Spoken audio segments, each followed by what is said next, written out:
people who got out of toxic relationships. How did your life change? I lived for years in a relationship where jealousy and insults were part of my daily reality. At first, I tried to convince myself that it was normal, that maybe this was just how love looked when someone cared too much. But the truth was different. His jealousy was not care. It was control. His words were not concern. They were wounds. I endured it for a long time. I told myself I was strong enough. I told myself I could handle it. I told myself that if I stayed quiet, if I adjusted, if I gave up pieces of myself, things would get better. But they never did. The insults became sharper. The jealousy became heavier. And slowly, I began to lose myself. I thought I could carry it alone. I thought that if I absorbed the pain, my child would be safe. But then I saw her eyes. I saw the way she looked at me when he shouted. I saw the fear in her face when the house filled with tension. I realized that she was suffering too. She was learning from me what love looked like, and I could not let her grow up believing that love meant pain. That was the moment everything changed. I gathered our things. I packed the essentials. My hands were trembling, my heart was racing, but I knew I had to go. I walked out of that house carrying not just my own hope, but the hope of my child. The beginning was hard. Suddenly, I was alone. I had to work, to provide, to raise her by myself. There were nights when exhaustion overwhelmed me. There were mornings when fear whispered that I could not do it. But every time I looked at my daughter, I found strength. I built a new life step by step. I found a job. I learned to manage everything on my own. I discovered that independence is not loneliness, it is power. I discovered that motherhood is not weakness, it is resilience. I discovered that survival is not just about escaping, it is about rebuilding. There were days when I cried quietly after putting her to bed, wondering if I was enough. There were mornings when I woke up with determination, promising myself that I would not let her see me break. I became both mother and father, protector and provider, teacher and student. I learned to celebrate small victories, paying the bills on time, cooking dinner after a long day, watching her smile when I read her a bedtime story. Each moment reminded me that I was building something real, something strong, something ours. Today, I raise my daughter alone. I work, I provide, I protect, I love. And when I look at her, I know I made the right choice. I know that leaving was not just about saving myself. It was about saving her. I am no longer a victim. I am an example for my child. I show her that strength is not silence, that love is not pain, that dignity is not negotiable. I show her that women can walk away, can rebuild, can rise again. And when people ask me how I feel now, I answer with words that carry all the weight of my journey. I am no longer a victim. I am an example for my daughter. I lived with a man who constantly humiliated me. Every single day I heard the same words. You are worth nothing. At first I resisted them. I told myself they were just words, that they could not define me. But over time, those words became heavier. They sank into my skin, into my thoughts, into the way I looked at myself in the mirror. His voice grew louder than mine, and slowly I began to believe him. For years I carried that burden. I silenced my dreams. I hid my desires. I stopped believing in tomorrow. I stopped meeting friends. I stopped smiling. I stopped noticing the beauty of life. My world shrank to the size of his anger, his criticism, his control. I lived in a cage without bars, a prison built from his words and my silence. I thought maybe he was right. Maybe I was weak. Maybe I was undeserving. I tried harder. I gave more, but nothing was ever enough. His words cut deeper than any knife, leaving scars that no one could see. I became a shadow of myself, moving through the days without joy, without hope, without a sense of who I truly was. But deep inside, there was a spark. A quiet whisper telling me that I was more, that I deserved better, that life could be different. I ignored it for a long time, but it never disappeared. It was small, fragile, but it was mine. When I finally left, it was terrifying. The silence of freedom felt heavier than the noise of his insults. I was afraid of being alone, afraid of failing, afraid of discovering that his words were true. I stood at the edge of a new life, trembling, uncertain, but unwilling to go back. Yet in that fear, I found courage. I bought my first ticket for a journey alone. I signed up for courses. I began to rebuild myself piece by piece. I discovered new places, new people, new parts of myself that had been buried under his cruelty. Each step reminded me that I was worth more than his words. I was worth more than his control. I was worth more than the fear he planted in me. I learned that independence is not loneliness, it is strength. I learned that learning is not escape, it is growth. I learned that love for myself is not selfishness, it is survival. There were moments when I cried, moments when I doubted, moments when I wanted to return to the familiar pain. But I kept moving forward, and with every step I felt lighter, freer, stronger. I began to notice the small things again.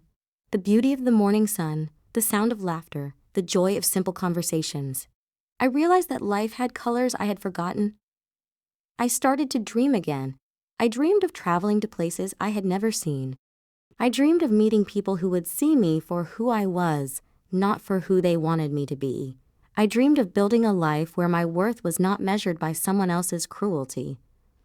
Today I look back and see that leaving was not the end. It was the beginning. The beginning of a life where I define my own worth, where I choose my own path, where I am no longer measured by his cruelty. I know now that his words were lies. They were weapons meant to keep me small. But I am not small. I am not weak. I am not nothing. I am a woman who survived, who rebuilt, who found herself again. And now I live with the knowledge that freedom is not just leaving someone. It is returning to yourself. It is reclaiming your voice, your dreams, your dignity. It is learning to love yourself enough to never let anyone break you again. I am no longer the woman who believed she was worthless. I am the woman who walked away, who faced fear, who built a new life. And that life, with all its challenges and victories, is proof that I was always worth more than his words. I remember the years when I lived under her control. At first, I thought it was care, attention, even love. She wanted to know where I was, who I was with, what I was doing. She checked my phone, asked about my friends, commented on the clothes I wore. At first, I told myself this was normal. Maybe she was just protective. Maybe she loved me so much that she wanted to be part of every detail of my life. But slowly, I realized it was not care. It was surveillance. Every choice I made had to pass through her approval. If I spoke to someone she didn't like, there was an argument. If I wore something she didn't approve of, there was criticism. If I wanted to spend time alone, there was suspicion. I began to shrink inside myself. I stopped making decisions. I stopped expressing opinions. I learned that saying no was dangerous. Every time I tried to resist, I saw the anger in her eyes, the disappointment, the cold silence that followed. So I stopped resisting. I became someone who lived in fear of conflict. I remember the feeling of walking on eggshells. I measured every word before I spoke. I rehearsed conversations in my head, trying to predict her reaction. I deleted messages from friends before she could see them. I avoided gatherings because I knew she would question me endlessly. My life became smaller and smaller, until it was only her shadow. There were moments when I looked at myself in the mirror and did not recognize the man staring back. I had lost my voice, my freedom, my sense of self. I was breathing, but it felt like suffocation. When the relationship finally ended, I was terrified. I had lived so long under her control that freedom felt unnatural. The silence after the breakup was overwhelming. For the first time in years, no one was checking my phone. No one was asking where I was. No one was telling me what to wear. At first, that silence felt empty. I did not know what to do with it. I had forgotten how to make choices for myself. But slowly, the silence became something else. It became peace. It became space. It became freedom. I remember the first time I walked into a store and chose clothes without asking anyone's opinion. It was a small act, but it felt revolutionary. I remember the first time I answered a call without fear of being questioned. I remember the first time I spent an evening with friends without guilt. Day by day, I began to breathe again. I realized that freedom is not loud. It is quiet. It is the ability to live without fear. It is the ability to say no without punishment. It is the ability to say yes because you want to, not because you are forced to. I started to rediscover myself. I remembered the hobbies I had abandoned. I picked up books I had once loved. I listened to music that had been silenced in my life. I began to write again, to think again, to dream again. Now, when I look back, I see how deeply I was trapped. I see how much of myself I lost, but I also see how much I have regained. I am no longer the man who lived under her control. I am the man who walked away, who embraced silence, who discovered freedom. And today, when people ask me how I feel, I answer with the simplest, truest words. I can finally breathe. I remember the years when he slowly isolated me from everyone. At first, it seemed harmless. Small comments about my friends, subtle questions about where I was going, quiet disapproval of the clothes I wore. But over time, those small things grew into walls. He checked my phone, questioned my conversations, and made me feel guilty for wanting to spend time with people I loved. I began to live in a smaller and smaller world. My circle of friends disappeared. Invitations stopped coming because I always said no. I convinced myself that it was easier to stay home, easier to avoid conflict, easier to keep the peace. But inside, I felt myself fading. There were nights when I lay awake, wondering who I had become. I used to be someone who laughed freely, who shared stories with friends, who felt connected to the world. Now I was someone who measured every word, who avoided every risk, who lived in fear of his jealousy. The turning point came after the breakup. Suddenly, the walls were gone. The silence was strange at first, but it was also liberating. I reached out to old friends, hesitant, unsure if they would welcome me back. But they did. They opened their arms, their homes, their hearts. The first time I sat with them again, I felt something I hadn't felt in years: belonging. We laughed, we shared memories, we spoke without fear. And in that moment, I realized something powerful. Real friends do not make you feel guilty for being yourself. They celebrate you. They remind you of who you are. Step by step, I rebuilt my connections. Coffee with an old friend turned into long conversations. Walks in the park became therapy sessions filled with laughter. Messages filled my phone again, not with suspicion, but with warmth. I began to see myself through their eyes, not as someone broken, not as someone guilty, but as someone strong, someone worthy, someone alive. I remember one evening in particular. We sat in a small cafe, the smell of coffee filling the air, the sound of quiet music in the background.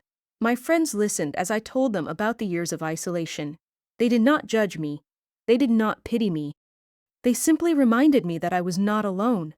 That moment felt like breathing. After years underwater, I also began to notice how my laughter changed.